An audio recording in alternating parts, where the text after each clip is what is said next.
Okay.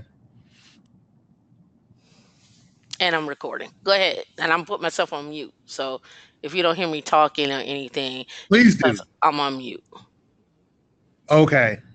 Can we have that option at work? Is that also? All right. Keeping it moving. Um, I would like to thank you, Miss Mika, and all appreciate it. This actually isn't even my first. I don't know how I got out of order, but anyways, yes. Again, thank you for inviting me to present. All the members of Women in Linux, I appreciate you guys taking time to learn about Cockpit. My name is Andrew Thomas. I'm a senior consultant with Red Hat Professional Consulting, as well as a Red Hat certified architect. And as Ms. Mika has already said, I run my own meetup group. So if you're in the Northern Virginia area, around Quantico, Woodbridge, Dumfries, Springfield, that area, we meet every third Tuesday, except for when we don't. Uh, every so often, it just happens at the venues. It's a Montclair library, and every so often it's booked that third Tuesday, but we just catch it on the next one. Um, Now that I got all those plugs in, again, thanks, and we'll get started.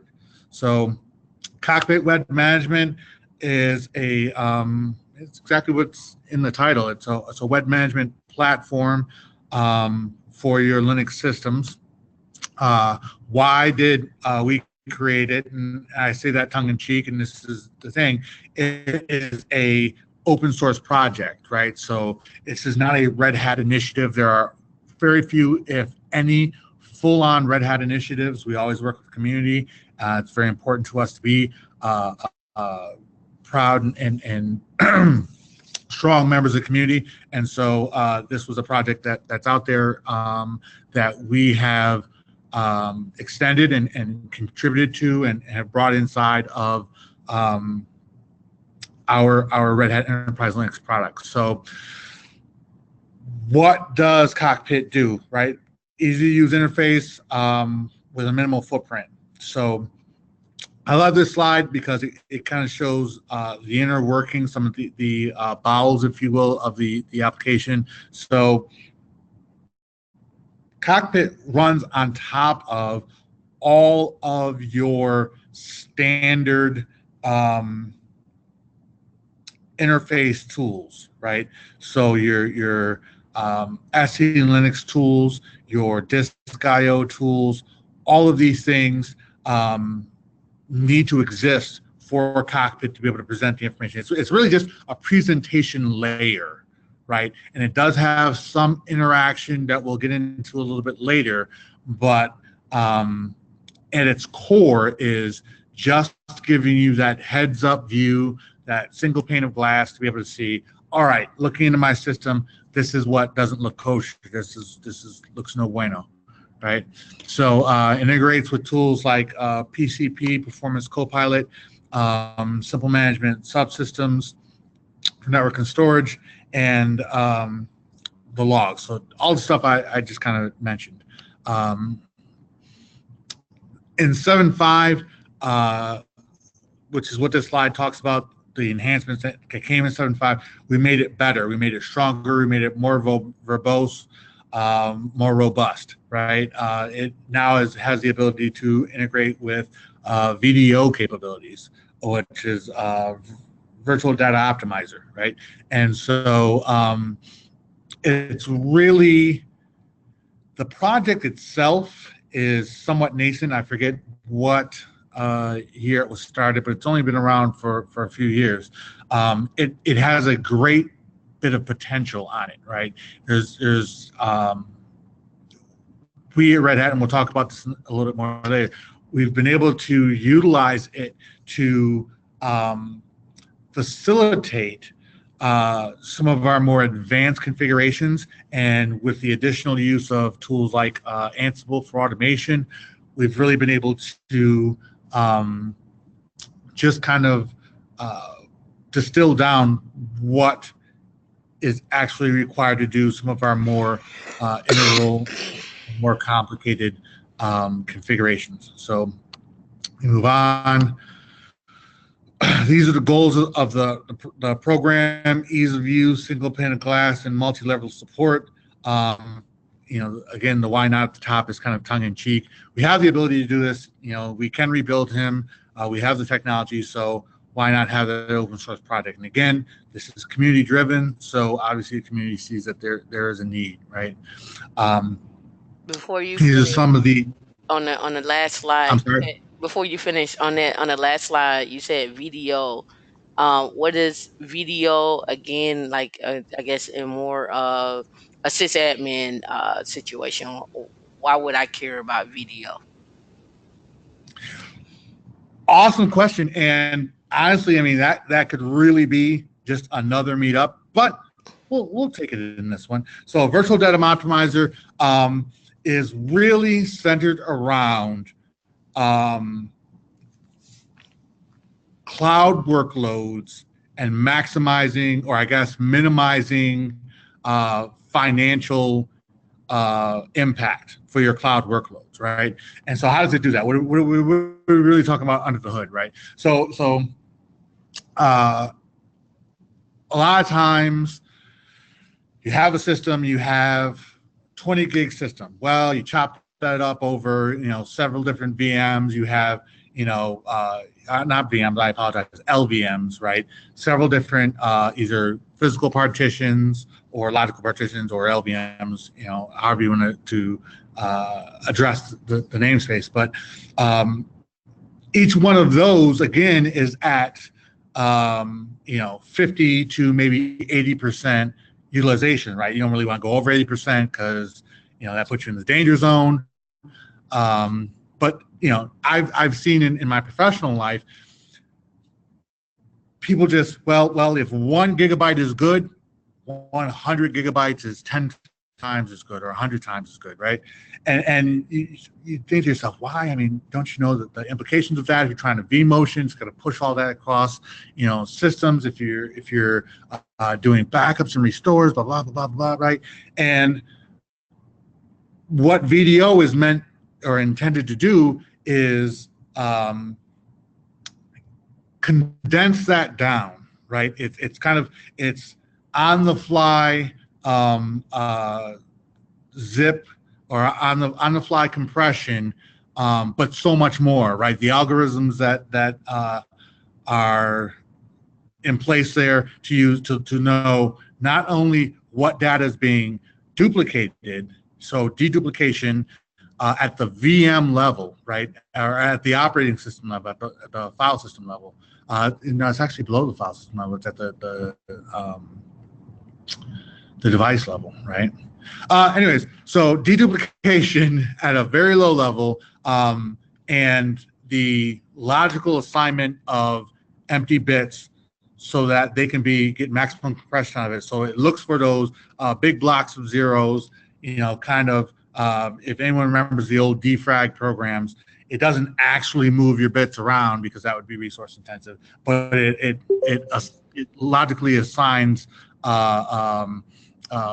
tag to that block to say, these are all my contiguous non-use space.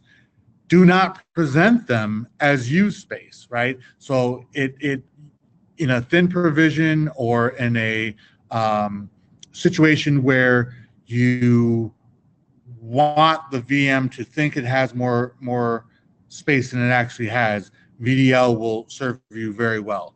And you think about your advanced level products, and again, I deal Red Hat, day in and day out. So I think of stuff like OpenShift, stuff like Satellite Server.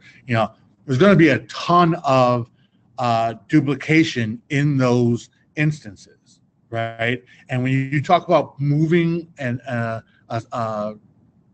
system like Satellite Server into AWS, or even if it's a hybrid cloud infrastructure, right? You have some OpenStack off in the corner that you can use, and you have a calculation of what the total cost of ownership is towards your organization for running it on that system in the corner versus running it in Amazon Cloud or Google, Compute or what have you. And you say to yourself, okay, storage is a huge part of that cost, right? You bring that storage cost down, and now it brings your maintenance costs down. It brings your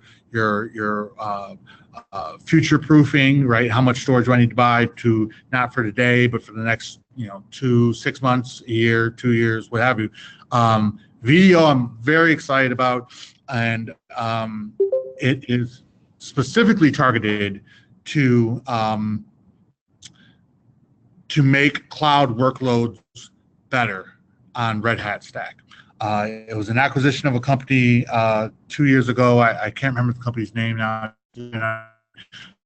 We bought a company, we open sourced the technology and made it available to everyone because that's just kind of what we do. Does that answer the question? It does. Wonderful. Thank Uh, you. moving right along, we already talked about all of this. Um, so I just wanted to point out, well, we'll get to that, right? So this is what it looks like, right? And for those who have run our other products, whether they be cloud forms or a satellite server, very familiar with this UI, right? This is what we've chosen to standardize on. So I'm going to go ahead and log in.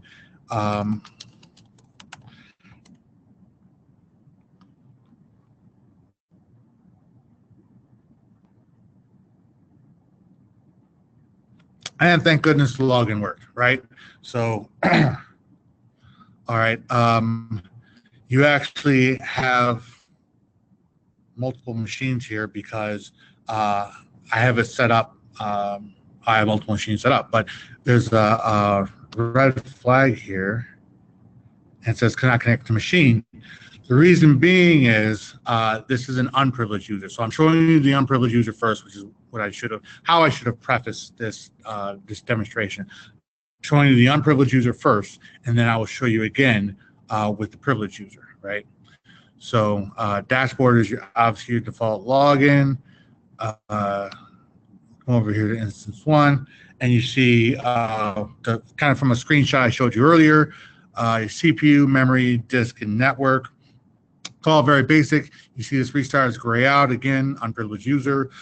But you can see stuff like your operating system and generic information about your interface, right? So default is set to problems and errors, but again, unprivileged user. Some just basic information. Basically, if you could, and again, Cockpit is just the UI, right? It's actually a little bit more than the UI. It's the UI in the collection framework, right? But it's not going to be able to show you anything more than what you could run as that unprivileged user, right? So you're not going to be able to sidestep security by going through Cockpit and without despite or caveating the presence of a bug in the code, the intention being you're not able to sidestep security because it just runs whatever you would run the command line, but gathers that and puts that in the UI for you, right? And it actually does. There is a centralized authentication capability, right? So that you can see here that will Women Linux admin, that's going to be the admin account that we use next. You can do centralized authentication so that IPA or that IDM server, even if you were to set it up, Active Directory, whatever or obviously LDAP as well, whatever that centralized authentication mechanism is that your organization is used to, this will ride on top of that and allow you to present that to your centralized users, right?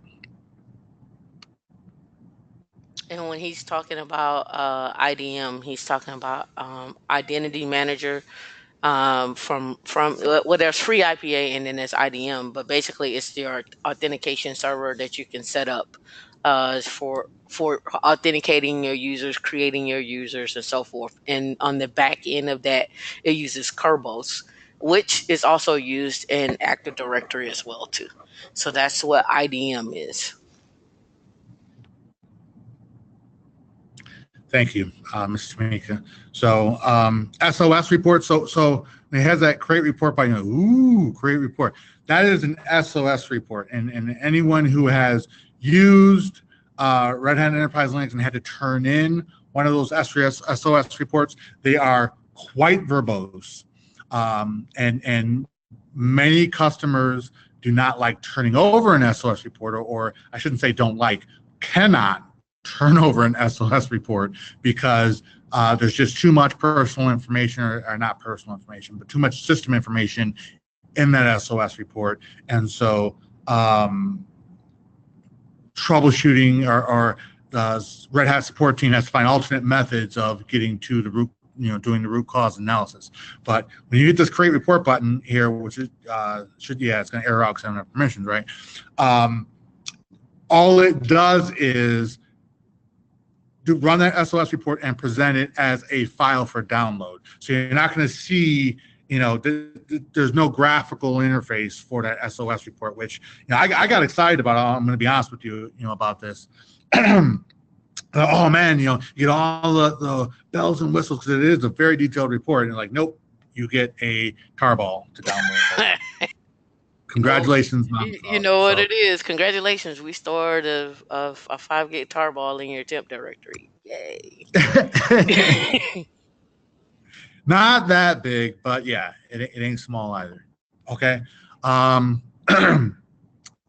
Again, you mostly just get status, right? But this is dynamic status. So if I were to go into the command line and turn some stuff off, it would immediately show up in this user interface, right? Because it's dynamically updated. This takes a long time for some reason. I'm not quite sure, especially given the sparsity of information that it actually provides. So it may just be this is the admin, non-admin user again. Pardon me, but even if this came back, and we'll see it when we do the other user, excuse me, it's just going to tell you whether you're subscribed or not, right? It's a binary up or down, yes or no, not really all that useful. But we'll talk more about that in here in a little bit, right? And so look at this. This is awesome. Let me tell you something. I have tried to stick with open source tools to present back to me a command line in a web UI for years. And I know there's guacamole out there. I'm a big fan of guacamole. Excuse me. There's Spice clients, and we use that in our Red Hat virtualization product, and a lot of different things. A lot of different things that work to some degree. But this has, and I haven't banged against it extensively. I mean, like I said, it only came out in 7.4. This always works. It always works. And that, and to be honest with you, all this other stuff, it's okay. Having a web UI for this is for the command line, to me. I mean, it's live. It's, here's my IP address. It's live. It works. It's golden. That to me is a huge win. And you go away from it and you come back to it and it's still there. Like, there's just so many hiccups to so many open source products that have tried to do this, and to see it just work here really was kind of the highlight for me in the non-admin user space. Now, and this is on the instance that that the agent is on, or is this the local? Is this the local box itself? No, this is not my local. This is the instance that is running the Cockpit daemon. Okay, but what can you still use? I can't go to another instance because I'm this unprivileged user. But when I bump up to admin, then I definitely will. Oh, but it gives you a terminal on that particular box. Yes. Okay. Yes. So I'm gonna go ahead and Log out.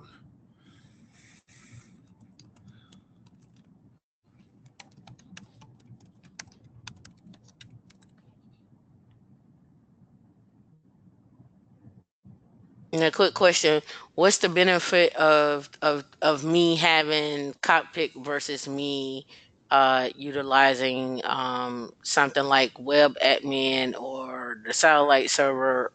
What's my gain here, other than it's free?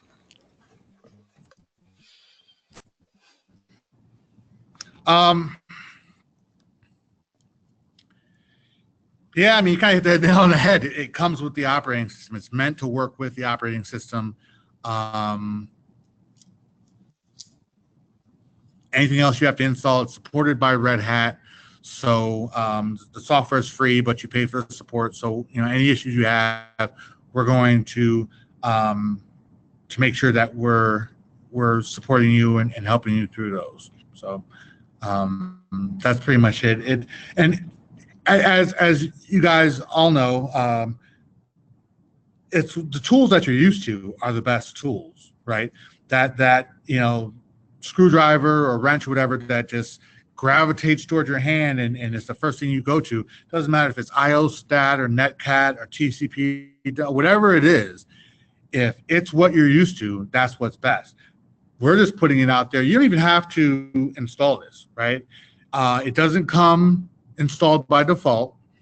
It's in the extras and optional packages or repositories for Red Hat Linux. So it doesn't cost anything extra, but it is in a separate repository, right? So you don't even necessarily have to make it available to your end users. But if you want to, it's there and it works and we support it. So as this, does that answer your question? Yes, sir. It does. I was just wondering, like, if I got the satellite server, can I view everything just similar to this, besides getting on the actual machine itself? But if I had the satellite server, when I see most of this stuff, except for like the networking, maybe I'll get an IP address. But I haven't looked at all the tabs either.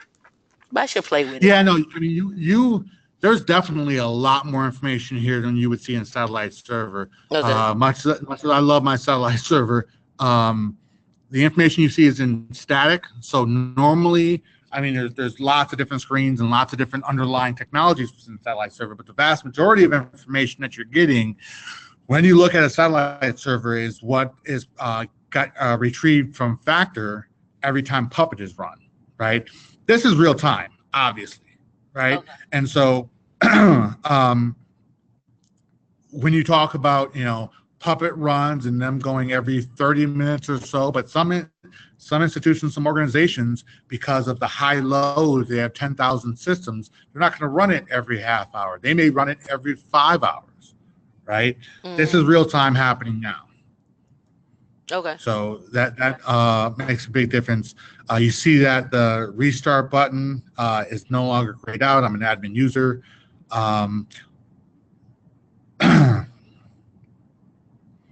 now we can go through and we'll actually render these logs, right? And so this is not any one particular log. This is journal control, right? So again, system D, the using the sort of the system D framework, but particularly its extensibility, right? System D versus sysvinit. I'm not going to go down that path. It's a religious war. There's no point.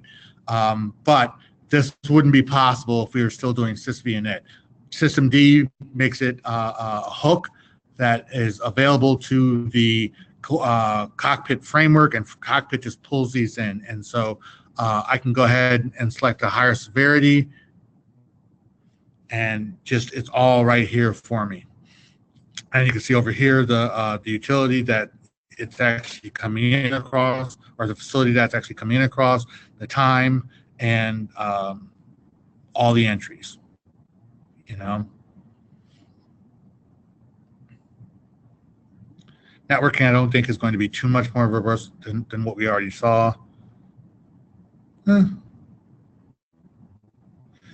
Add bonds, add teams, bridges, that type of stuff. So I mean, it is a fully fleshed out, management interface. It's not just a pretty face in the crowd. You can actually do work with it, right? So how does it get installed? Does it get installed with an agent on the machine itself? That is a wonderful question.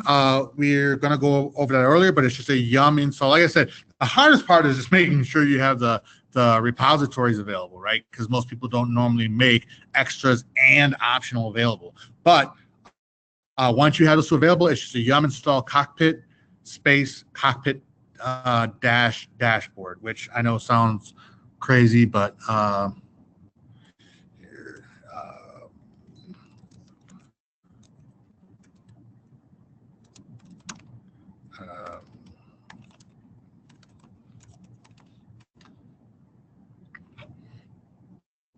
it's just cockpit and cockpit dashboard, and it'll drag the rest of the stuff in, right? And so, yeah, that's really all you need to do. Oh, Jumping back. okay. But on the client side, you don't need anything else, or you just have to install the same thing. So, as you say, client side, I'm assuming you mean non-dashboard systems, right? Because it isn't really a client server architecture, right? There's the dashboard, and then there's the daemon that runs that just reports or rogers up to the dashboard, prompting it. But yes, so for any system that's not going to present this web UI, but you still want to be able to log into it, right? We have this instant 2 over here. That's just yum install cockpit. Okay. So it's even easier, right? So we can actually drill down into these users, lock accounts, do basic administrative tasks, add SSH key, public SSH keys, that type of stuff. Just the general stuff you would need to do, right? And so the 800-pound gorilla in the room when I first got into this, and I'm sure some of your meetup members, Ms. Tamika, are also feeling the same way, is, man, this would be horrible to do over 500 different servers. Who wants to, drop down, change, next server, drop down. And yeah, it absolutely is not meant for that, right? But it is meant to, hey, I got one system going wonky. I got my health and monitoring over there, and I need to be able to go in and see what's going on with the health and monitoring. I can log onto the system and get that, right quick, bam, bam, bam. These are the top, 3 things, 5 things that are important to me. I want to go ahead and take a look at them, right? And they're right here. And it's, like I said, it's still somewhat nascent, but we're going to talk about some of the use cases and how it really can be tailored to do some very interesting things, right? So that's the accounts, services, right? Start services, stop services. I can see that Crony D is active running. I don't, but NTP isn't, right? And so you can drill down into some of these and get the logs for that specific service, as well as start and stop, standard controls, right? Same thing. I'm going to click this report button.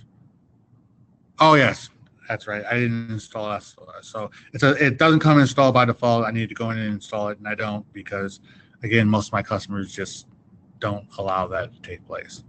Excuse me. That really hasn't really changed. And I don't remember. I think that did come up. It was subscriptions that took forever to come up, right?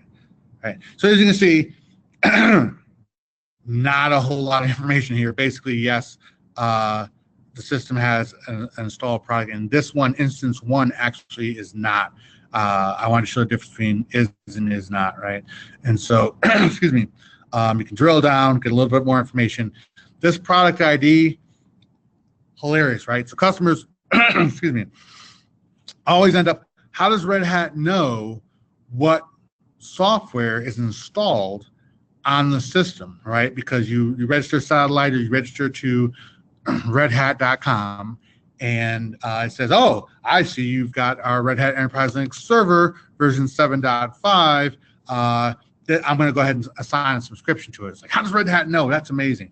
And everybody looks at the Red Hat release file. That Red Hat release file is for the punters. That means nothing.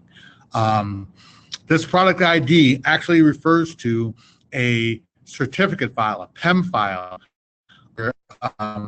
SEKI product-default, right? That is the default install product. And it's actually called 69.pem. It's just what it's called. And it has a certificate for this product. And so you're getting some of the kimono opened up a little bit, because you can see that that's actually where it's pulling from, is that 69.pem. So there's 68.pem, there's 71.pem, and they'll refer to our workstation product or our desktop product or what have you. And what customers a lot of times don't understand or don't know why it's happening is they will install a random package from desktop, right? So they have a server, but they want to use their server as a desktop, or they want to use their desktop as a server or what have you, and they'll install a random package from some other product, and then all of a sudden the operating system starts reporting that it's something that they don't feel that it is. And like, well, why did that happen? I know I use a Red Hat server installation disk. Why is it now telling me I'm running workstation? And all that is when you install packages from another distro, or install a certificate for that distro. And so when Subscription Manager goes out and says, well, what do we have here? What's my current status? What products do I have installed? It sees that PEM, and it goes, okay, I know what to do with that. And so that's kind of how that mystery gets solved. And that's where you go. There's also some cool tools around that. It's actually a pretty cool setup, framework, but that's not what we're here for today. Again, we have that command prompt available. You'll note, logged in as the user that I'm logged into the web UI as, and just works, right? One thing that I will say is a little annoying. There's nothing here. All right, so you can see sort of the carriage return line feed on the response back. It doesn't go across the entire screen. I don't know if it's 80 characters that it carriage returns on or what, but your longer commands or your longer output is just going to be wrapped around, and that's a little annoying, but it is what it is. So come over here to this secondary instance. Automatically logged in, second instance, same user, just works, right? And excuse me, dashboard presents. I came back to the dashboard because this is where I can go ahead and add, if I had another machine set up, I can go ahead and add that IP address to that system. And as long as the Cockpit daemon is running and the firewall is open, it would work again. And if the user I'm logged in as has an account on that other system, like I said, you can do centralized authentication, but you can do local authentication as well. If it has an account on that local system, then it'll work. If it doesn't, it'll prompt me, like you saw with the unprivileged user, it'll prompt me to log in with another account, right? So coming back here, system. I'm not going to go through all of this again. One thing I do want to show you is that you'll see this has the history on it, right? And I don't know better way to show this. All right. So if I do that, if I go to instance 1, and dashboard.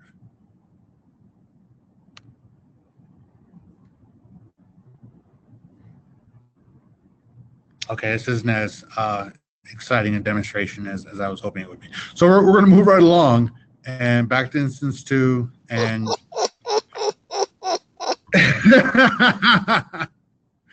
I appreciate your laughter there, Miss Tamika. That one I threw out there just for you.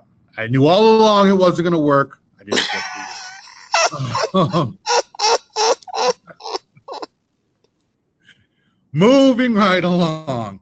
I don't know if you noticed or not, but in instance 1, we did not have this storage capability, right? Instance 2, we do. I'm not going to go back and forth and show you, but that's important because how did that happen, right? So there's an additional RPM. Storage has a T in it, but not there.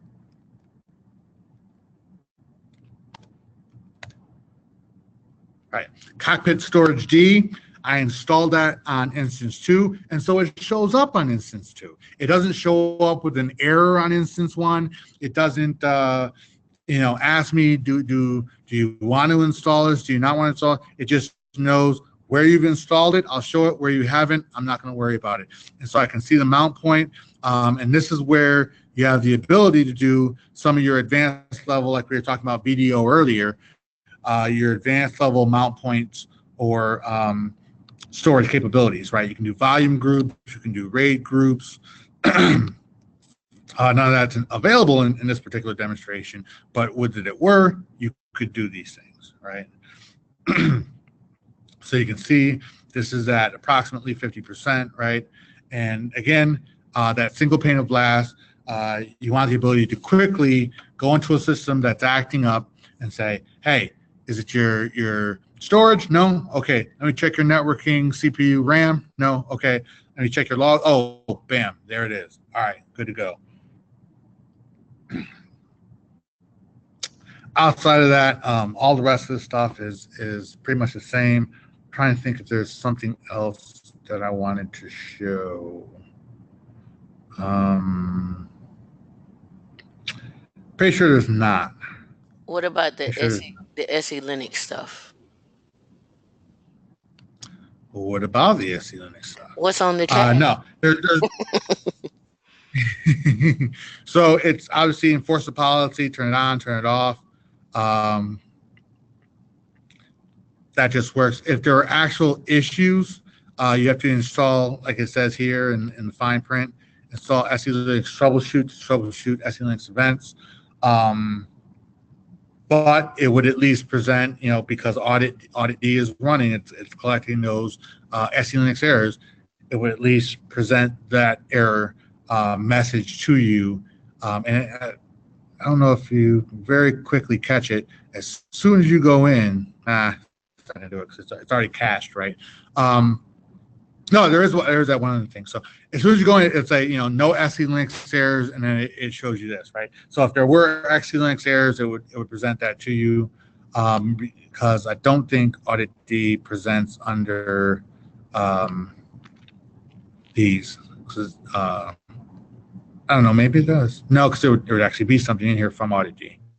So yeah, Audit D is separate, and presented under SE Linux, but yeah. Also, you can have different filter options. And then no, the other thing that I'm sorry. Well, the way it's working it's just reading var log and then displaying it back, or actually does it cache this on the server? So I'm going to go ahead and say neither of those. Okay.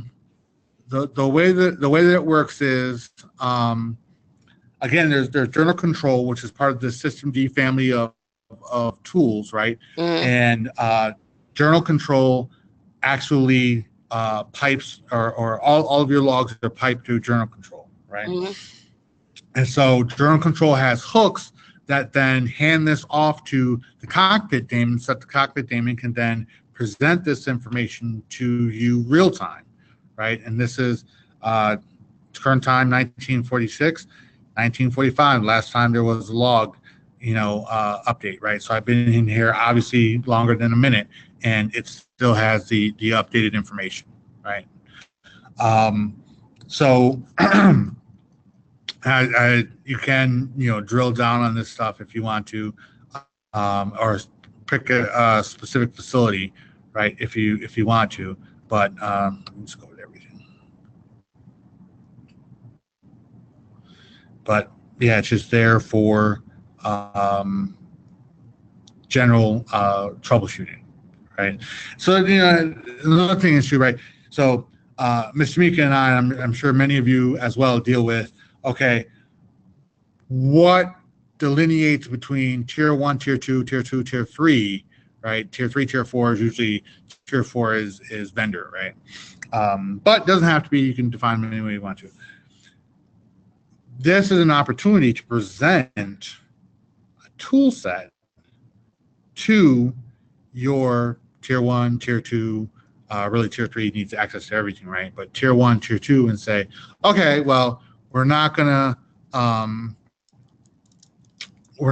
to that you have to log into the box, you have to execute, this command prompt, you have to, gather the response, you have to drop that into a text file along with some other stuff, blah, blah, blah, blah. This is a web UI that gives you the ability to break out a, 1, 2, 3 quick response to any issue that says, hey, we need to triage this box. Look here, look here, look here. If you see this, do that. If you see none of this, push the ticket forward to tier 2, right? And it's just another tool in your tool belt. Like I said, you reach for what for you, but Red Hat wants to make this tool available. And I'll tell you what. So we'll talk about here that.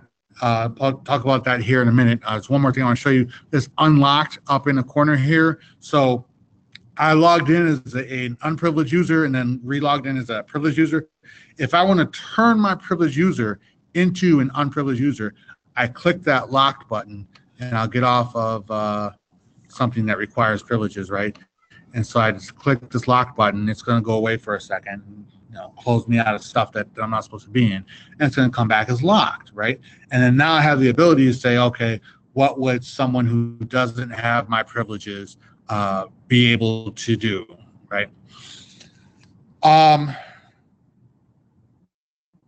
So yes, let's talk a little bit about the future, right?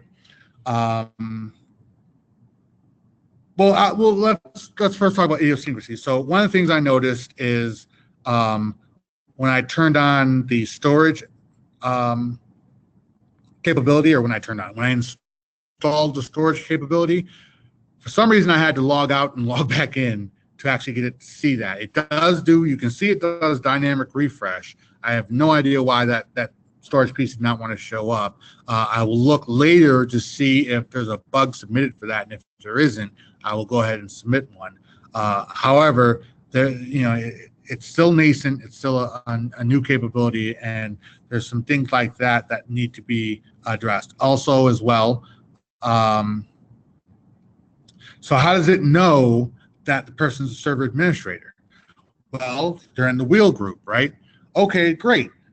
Sure, lots of people use the wheel group for server administrators, but lots of people don't, right? And so if you're in another group that happens to have, sudo capabilities, whether with password or without, will it also be able to tell that you're in a role of a server administrator? I can tell you for certain it will not, right? And I can, I'll look later to see if that's an RFE or a bug that's out there. But basically, long story short, it is an initial operating capability. It is certainly not a final operating capability. However, some really cool things that Red Hat's been able to do with this. So because it's open source, you can extend it. It's a little bit more complicated than just writing an Nginx or Apache, virtual server or something like that. But it's not too much, right? And there were some demos, but they all had issues, and I didn't feel as though it was a good use of everyone's time to troubleshoot random issues, right?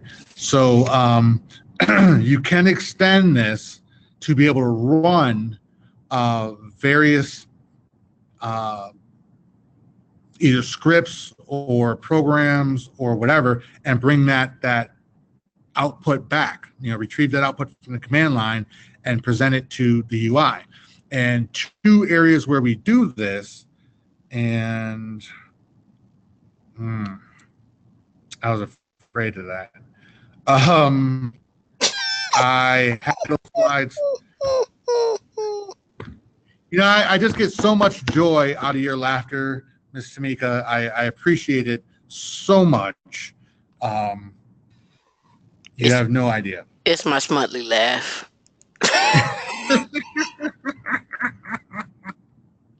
So, I know that here we're gonna have to pierce the veil a little bit.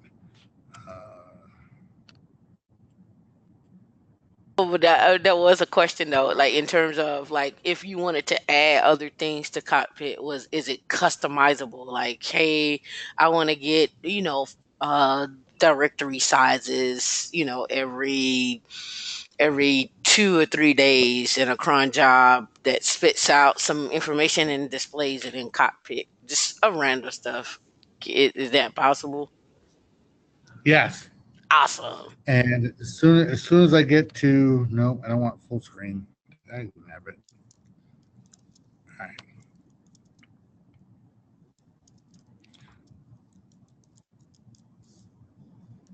We're gonna go back to edit, and I apologize. It's very unprofessional, but I tried to shove this in at the last minute, and I apparently didn't hit save.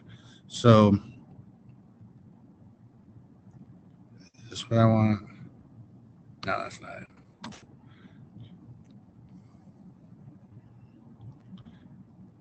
Here we go. Right.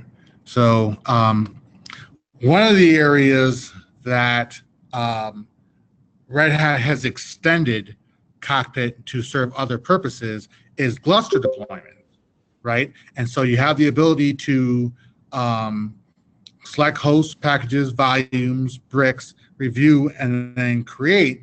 And this works great with our Red Hat virtualization product to do our Red Hat hyperconverged infrastructure that presents. I don't know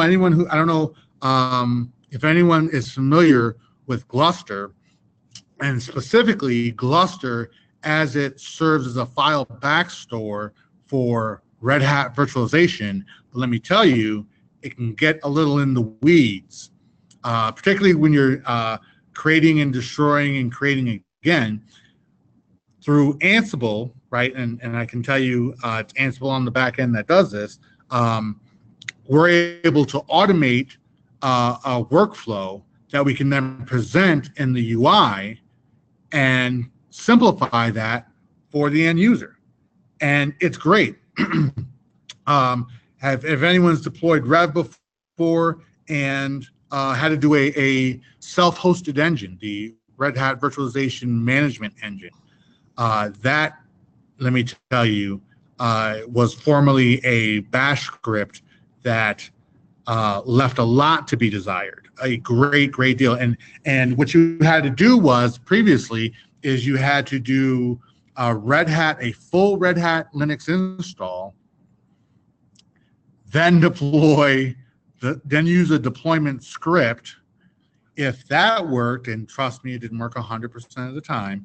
If that worked, then you were able to do Red Hat virtualization hypervisors for all of your other instances. But you needed one full version of Red Hat Enterprise Linux.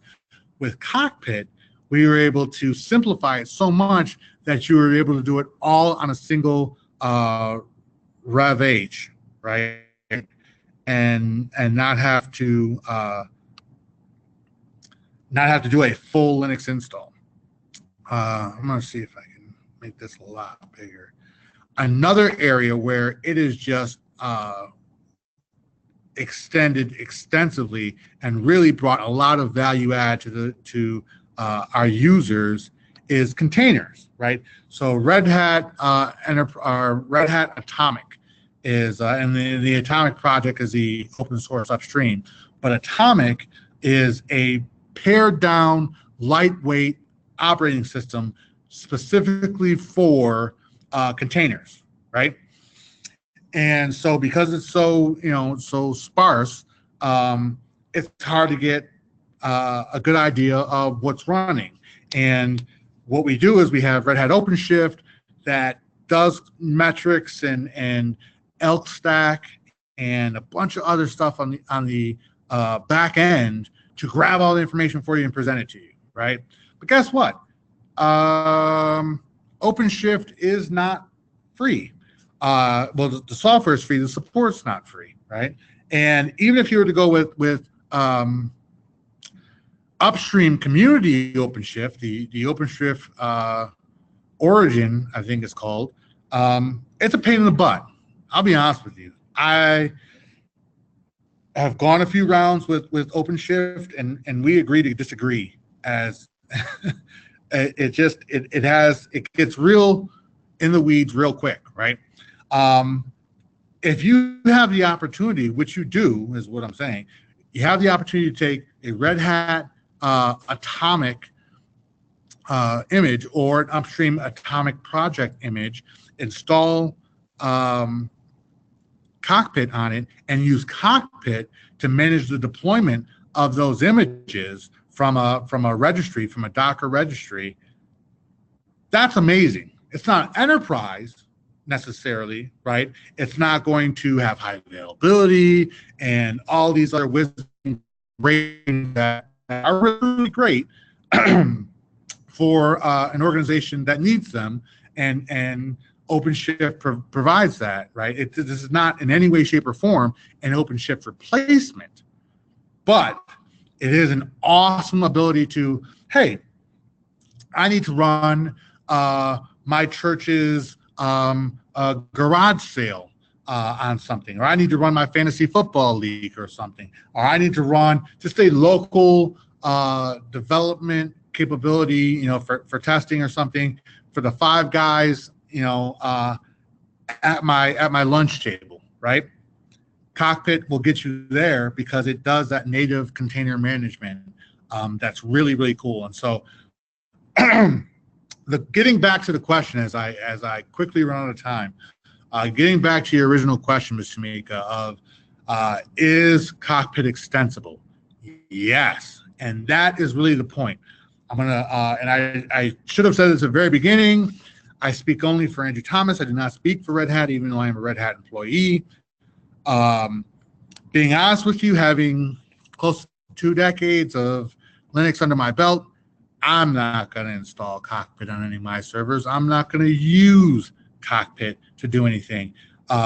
It'll take longer for me to set it up and make sure the RPMs, and then just log in and run the IO stat or run, whatever the PS AUX, right? Run whatever the tool set that I'm used to using, right? So it's not for me. It's not for seasoned, long-time engineers who are just looking for a reason to say, hey, kids, get off my lawn, right?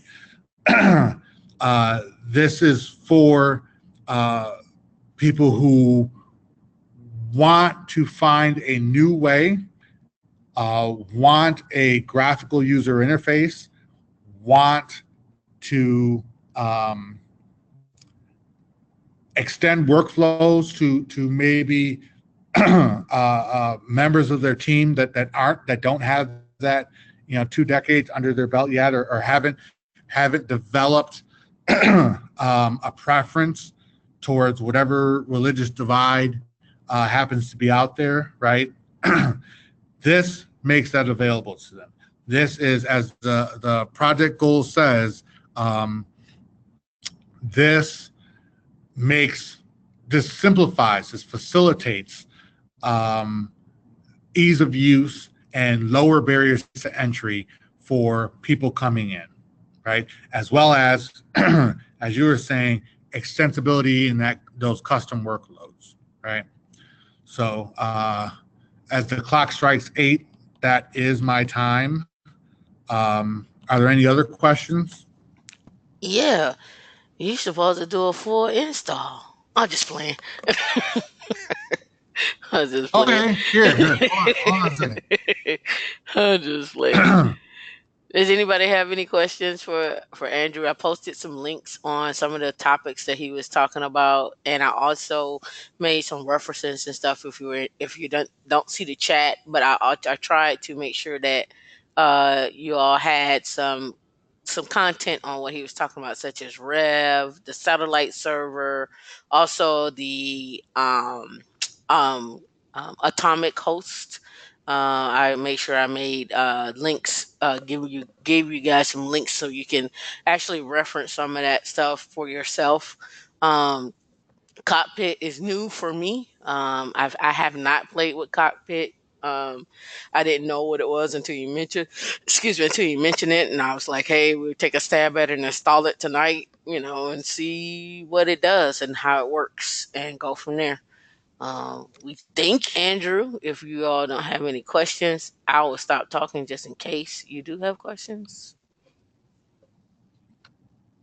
I'm going to post this. This blog is awesome. It talks a lot more about Cockpit for DevOps, which is containers, right? And just making sure I didn't bungle the link. So I'm clicking on it now. Yeah, it's all bungled up. I don't know why though. I will get Miss Tamika the correct link, and I will let her get that to the group. I'm not going to sit here and take up too much more of your time, but if there's any questions, no, thank you guys. It's really been great to have this opportunity to talk about a Red Hat product that's nascent, new, it's on the scene, it's out there to make a name for itself, and feel free to go out, install it, use it. Please submit bug reports. The community just wins when we all work together to make products better. And yeah, would love to see off the wall types of projects or plugins for Cockpit. See someone doing something really truly innovative with it. I like what we've done with supporting our RevM deployments, Gluster deployments, container management. But there's got to be other use cases out there, right? And I'm hoping one of you comes up with that and leads the charge, and maybe I can even get in and is it just case? I don't know if it was the case. Yeah. I'm just looking. I'm just looking around. I just looked at just some different things that I saw, and I was trying to see if that was what you were looking at. It looks like it was supposed to be maybe yeah, that looks like is it right here. The entry point. Yeah, this Yeah, is it. yeah, that's it. Okay. They do a WordPress deployment. I mean, that's kind of the hello world of the container, Right. the space, the WordPress deployment. But yeah, great blog, and this gentleman obviously is a platform consultant with Red Hat. So yeah, any other questions? Anything else I can do for the group? Not right now. We sure will call on you once. So we'll probably take a stab at installing it and playing with it, and then you can look at our video and make comments. We'll probably do that. Probably not the next class, but the class after that. We'll probably take a stab at it and have everyone's VMs report to the server, to a server or something like that, and then get some Awesome. stuff. That's great. Well, I thank you very much for inviting me in and to be a part of your group. Hopefully, I haven't flubbed this too badly, and maybe Nah, I can come do it again sometime. nah. Um, You didn't flub nothing. I just like doing my smutty laugh. I thought it was funny.